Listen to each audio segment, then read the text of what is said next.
Hi everyone and welcome to this tutorial. Today we're diving deeply into computer vision, basically how you can build your own custom AI computer vision model from scratch.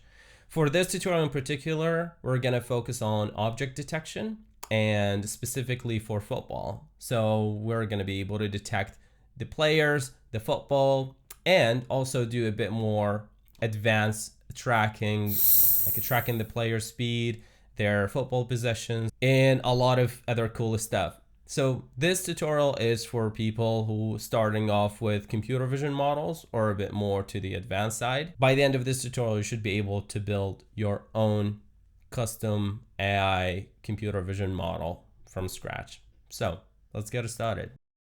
Okay, building a custom computer vision model from scratch, you can actually break it down into 3 steps.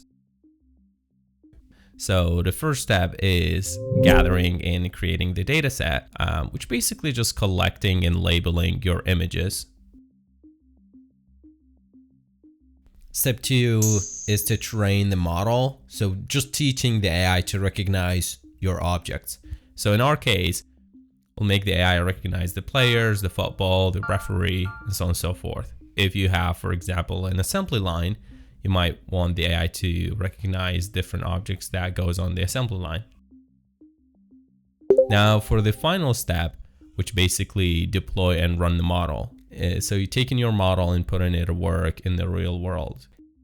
As for requirements, you'll need a VS Code just to run your code.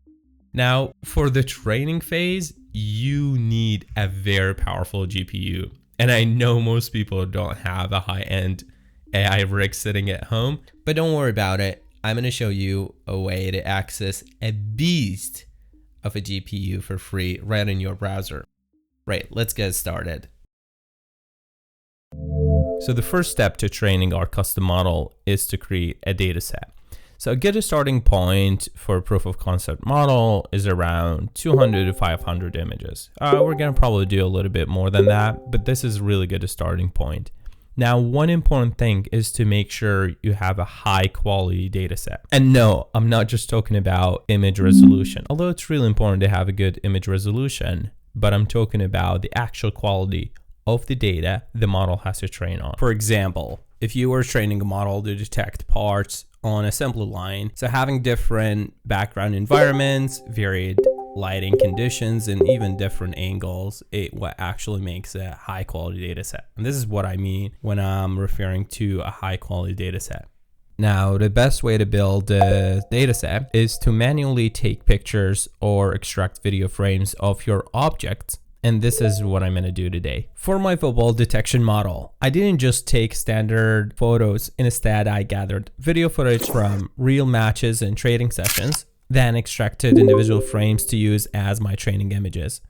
And to make sure the model is as robust as possible, I deliberately chose clips with different weather conditions, lighting, and camera angles as well.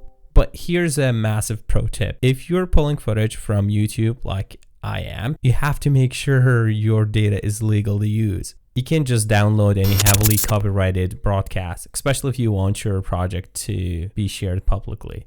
Instead, you need to look for videos under Creative Commons license, this specific license that legally allows you to download and reuse the content. And finding them is super easy. If you search for your football footage on YouTube and just click the filters button and just select Creative Commons, that should show you all the videos with the Creative Commons license. And one quick warning though, always verify the uploader. In my case, for my full data set, I actually found some incredible full match footage uploaded directly by an official Premium League club channel under a Creative Commons license. Another way you can also use online sources like Roboflow Universe, Kaggle, Google's Open Images, I think V7 dataset. And you will find loads of pre-labeled images for footballs and players, but the only caveat, usually they are not really good data sets. I'll link a blog post down below on how to download and extract the images from the video, and at the same time like what script to use and how to use it and so on and so forth. And if you're more interested, let me know in the comments and I'll make a separate video just for that. Now that you got your training images gathered and saved on your PC or on your Mac, it's time to label them. There are several great image annotation services out there, such as Roboflow, CVAT, Labelbox, Label Studio, Scale AI, and so on and so forth. However, for this project, I'm going to use Roboflow. I highly recommend Roboflow because it features incredible, powerful AI-assisted labeling tools.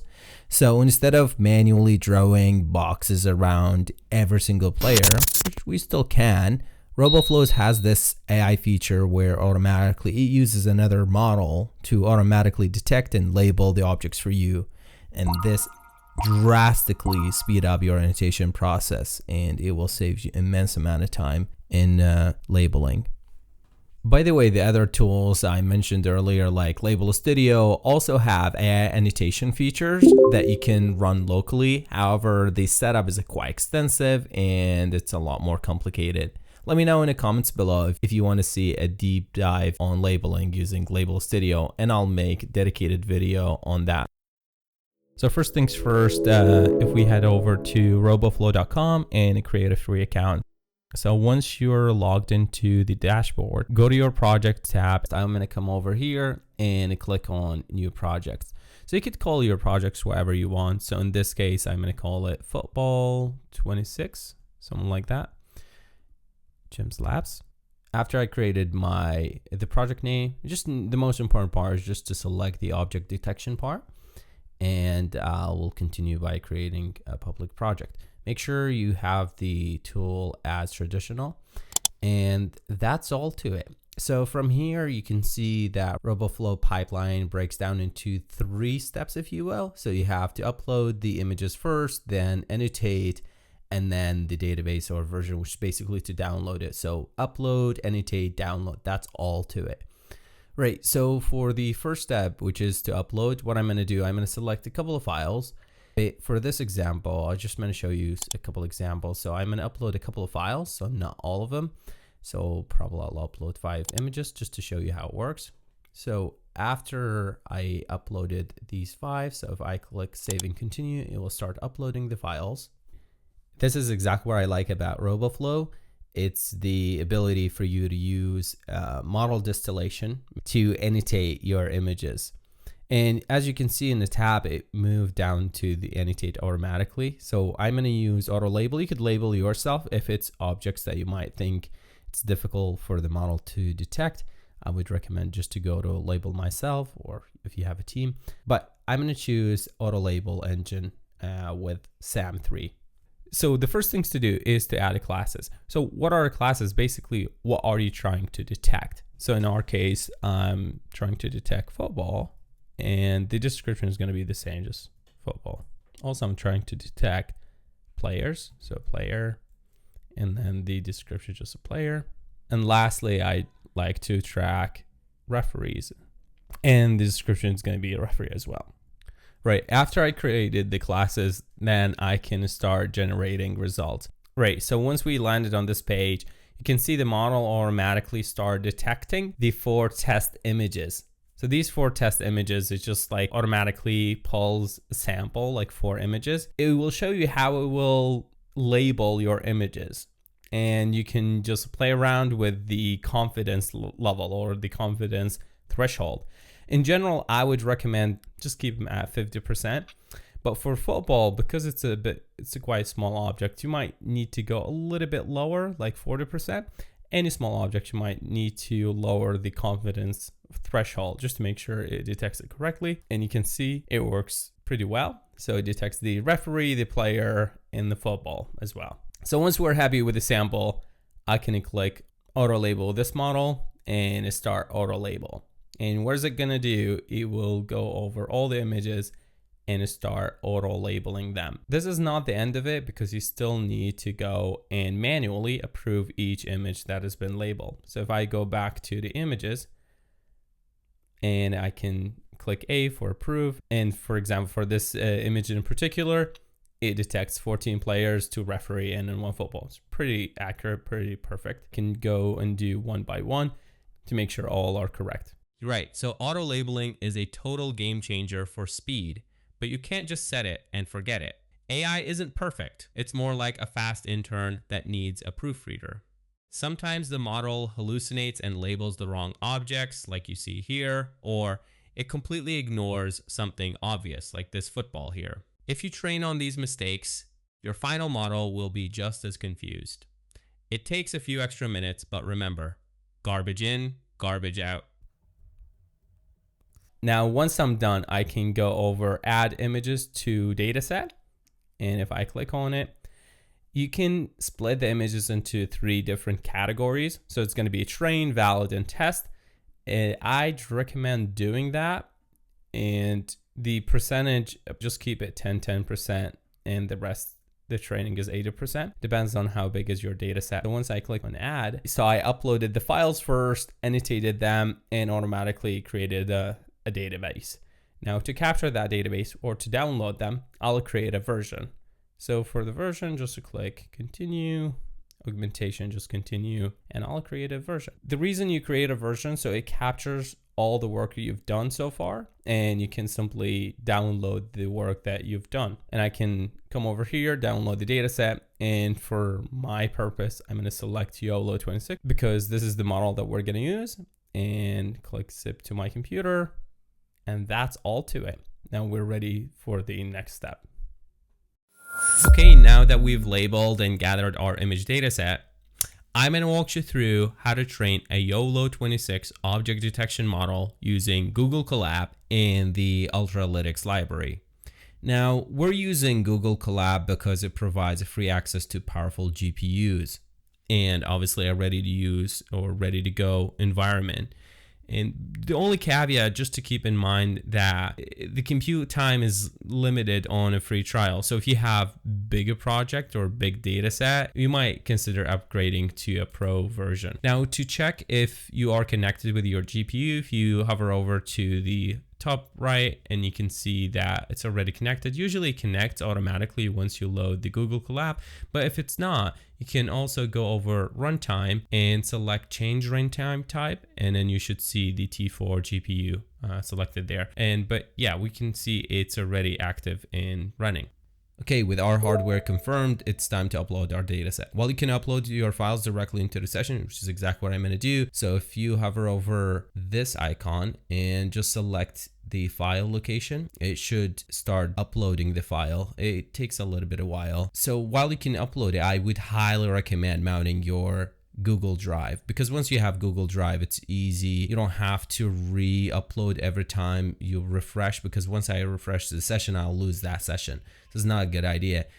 So it's more recommended to upload them through Google Drive and just mount it here directly. But for this session, just uploading it directly into Google Colab is more than enough. So once your Google Drive connected, we'll run a script just to extract your zipped data set directly to the Google Colab environment. So don't worry about the specific folder names. The script is designed to recognize and zip your data automatically, so you don't have to worry about it. Moving to step 3, so we need to install our requirements.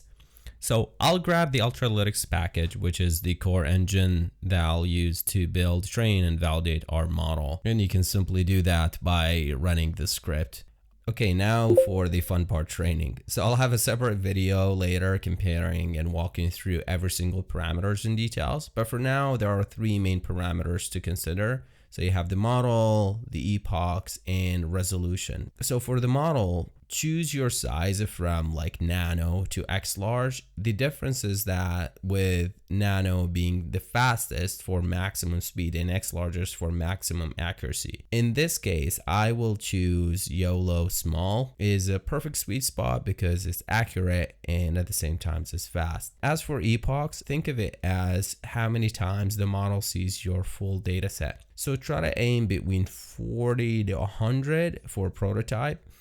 Production ready, you might go above, maybe 100 to 150 or 200. Don't go over 300 because you'll have diminishing returns. But other than that, should be fine. As for image resolution, 640 is the best standard. But for today, because I have a soccer ball in the training data, or football, whatever you want to call it, I'm going to go up a bit higher. So I will choose 1000, probably 1280 is good production level, or a bit higher than that. but should be enough to detect our ball.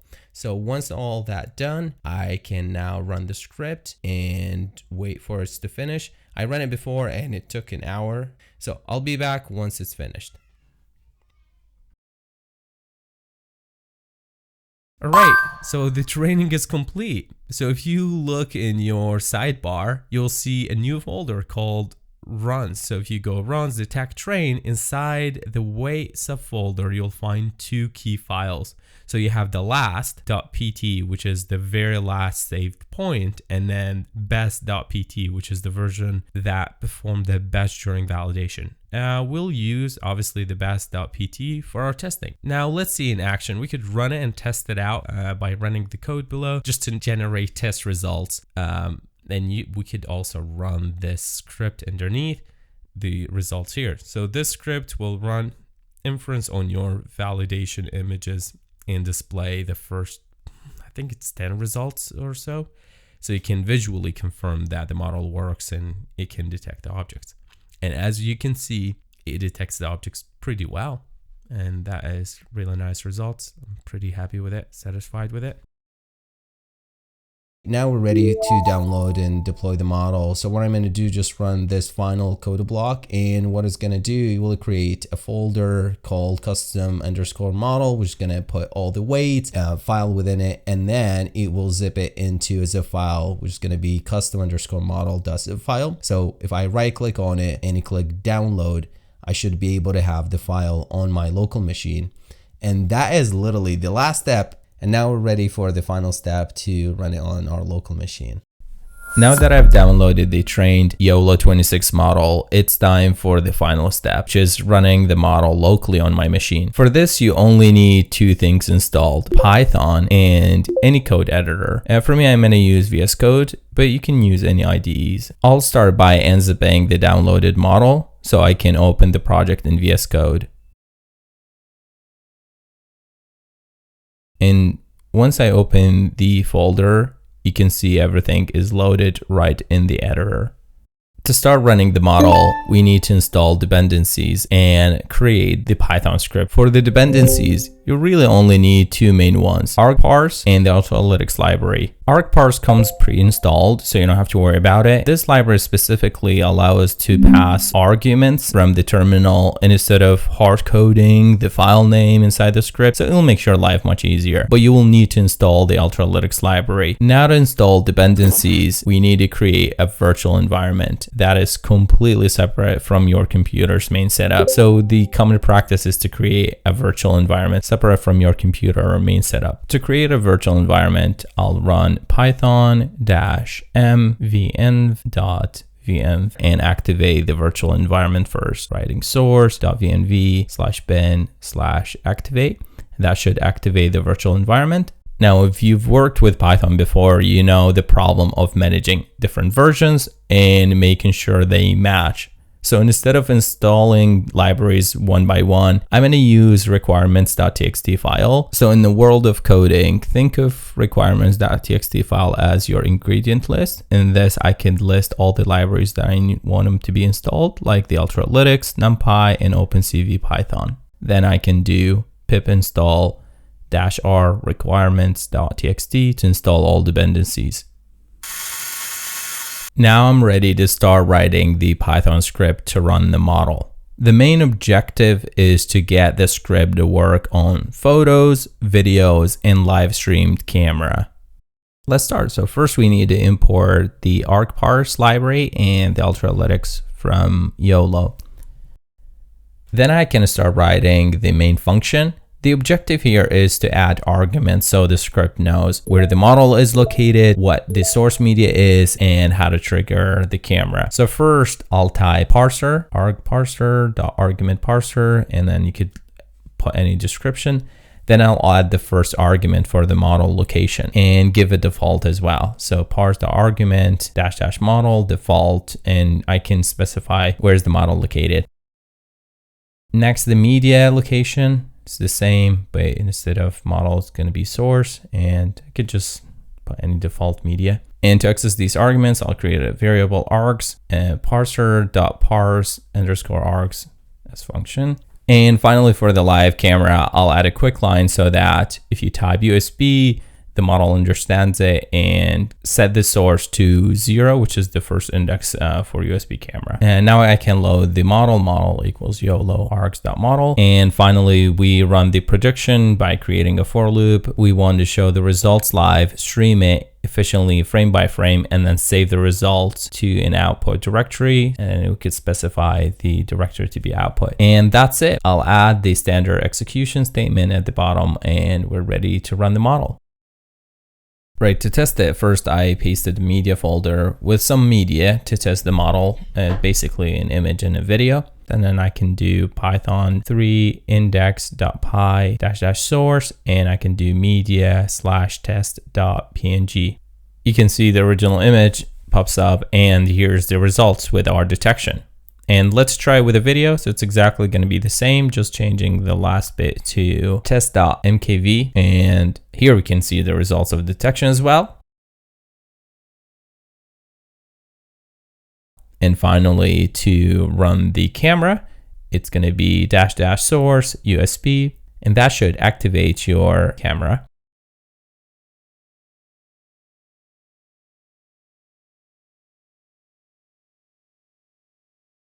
And you can see all the results are saved within the output folder. And that's it. Congratulations. Perfect. So we have the AI running locally. For the next video, we're doing two things. First, just a bit more visuals. We're ditching the boring boxes for a bit more pro sports graphics. Think of custom team marks, yellow referee ring, and so on and so forth. And secondly, we're adding a bit more advanced tracking. So to enhance the tracking, sometimes if the ball doesn't track, so we can see the ball trajectory, but at the same time, we can calculate player running speed and many other things. So don't miss it. I'll see you in the next video.